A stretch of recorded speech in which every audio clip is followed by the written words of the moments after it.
Let's start with the prompt. Which quotation from an art critic most directly challenges the underlying claim in the text? So here we're challenging, we're going against whatever the passage says. So let's read. A member of the Otomi tribe, this person immigrated to the US as a child, and his sculpture bears the impress of traditions on both sides of the border. Modernist, Mexican modernist, Otomi, and ancient sculpture, including the Maya, are basically, they're saying those are some of his influences.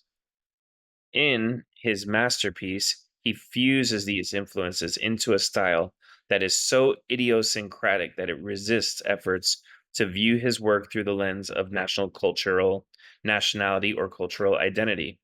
Artists should strive for individual expression, even as they draw inspiration from their heritage and the communities where they work and live. So, analyzing this, the underlined portion, we're just going to change the color right here. And we're just going to highlight this in purple. The underlined portion is the red portion. And at the end of the day, that's the part that we're really being asked about. But generally, the whole passage is talking about how this artist has so many influences that he can't be categorized into one specific artistic category. Um, it says he fuses the influences into a style that's so idiosyncratic. Idiosyncratic is something that is just so unique, it's only yours. Like we all have our own personal idiosyncrasies in life. Like the way someone holds their fork or the way someone says a certain phrase.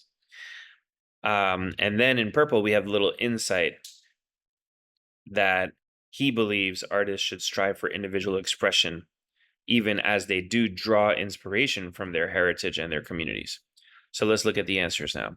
A says, although a number of ancient artistic traditions pictured human forms in profile, the forms populating the surface of his work suggests a specifically Maya influence.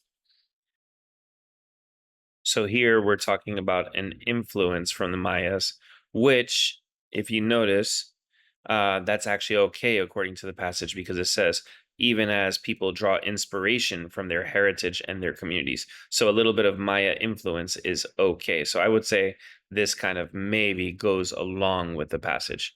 Looking at B, in a history of Mexico, the synthesis of ancient and modernist traditions functions as a parallel to the work's subject matter. So once again, there's influence because there's a synthesis of different traditions, but there's no single tradition or no single style. So we'll kind of say that that agrees because it's bringing together different styles. C, many critics focus on indigenous influences and other key works by this person to the exclusion of influences of non-indigenous art. Now, once again, they're kind of saying it has different influences and it doesn't really matter which. So we'll kind of say that that matches as well. Now, looking at D. While A History of Mexico features modernist motif, it relies primarily on angular human forms and profile, a staple of Maya sculpture, and thus invites classification as indigenous art. So that one is clearly the one that says, okay, this art is being classified as indigenous art.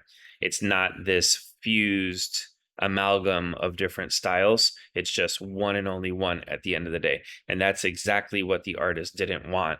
And so this is the one that would be challenging the view. And the answer here is D.